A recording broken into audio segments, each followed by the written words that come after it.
রাঙা আলু করছো কেন? আজকে রাতে রাঙা আলুর পরোটা করবো। রাঙা আলুর পরোটা? আরে বাহ, প্রথমে তাহলে কি করবে রাঙা আলুগুলো দিয়ে? রাঙা আলুটা প্রথমে সেদ্ধ করে নেবো। হ্যাঁ। দুভাবে হয় রাঙা আলু পরোটা। হ্যাঁ। একবার পুর ভরে হয়। আজকে কিন্তু আমি মানে রাঙা আলুর সাথে মেখে করবে নাকি? করবো, হ্যাঁ। আচ্ছা আচ্ছা আর আচ্ছা। পুর ভরেটা একটু মশলা দিয়ে করতে হয়, আর এটা একটু তোর একটু চিনি দিয়ে একটু মিষ্টি মিষ্টি করা হয়। রাঙা আলুটাকে সেদ্ধ করে ওতে ময়দা দিয়ে করে, আমি আটাই দেবো। ময়দা খেলে যা তোর শরীরের যা অবস্থা হচ্ছে দিনকে দিন। তাই বটে। অলরেডি শুরু করে দিয়েছে মায়ের সেই রাঙা আলুর পরোটা। কি করলে মা? ওই তো সকালবেলায় বললাম তো তোকে, রাঙা আলুটাতে আটা দিয়ে মেখে একটু নুন চিনি দিয়ে। আর কোনো মশলা পাতি দাওনি? মানে রাঙা আলুটাকে প্রথমে সেদ্ধ করেছিলে নাকি?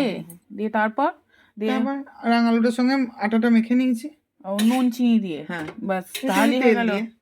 আমি এবার একটু টেস্ট করে দেখবো কেমন হয়েছে। খেতে ভালো হয়েছে। খেতে খুব ভালো হয়েছে।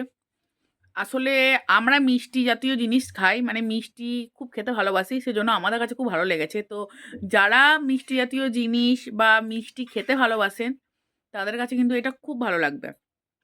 কিন্তু যারা ধরুন একটু ঝাল ঝাল জিনিস খেতে বেশি ভালোবাসেন, মানে ঝাল ঝাল খাবার খেতে বেশি ভালোবাসেন, তো তারা মানে তাদের কাছে এটা মানে অতটা ভালো লাগবে না।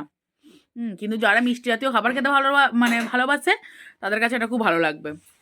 খেতে কিন্তু ভালো হয়েছে, কারণ আমরা যেহেতু মিষ্টি জাতীয় খাবার বেশি ভালোবাসি, সুতরাং আমাদের কাছে দারুণ লেগেছে। ঝাল জাতীয় খাবার তারা তাহলে কি করবে?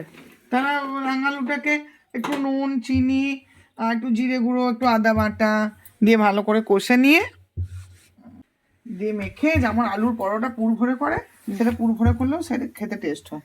আচ্ছা, মানে ওটা পুর ভরে করলে তবে মানে ওইটা একটু ঝাল ঝাল বাড়াও নিজেদের মতো আর কি, মশলাপাতি দিয়ে।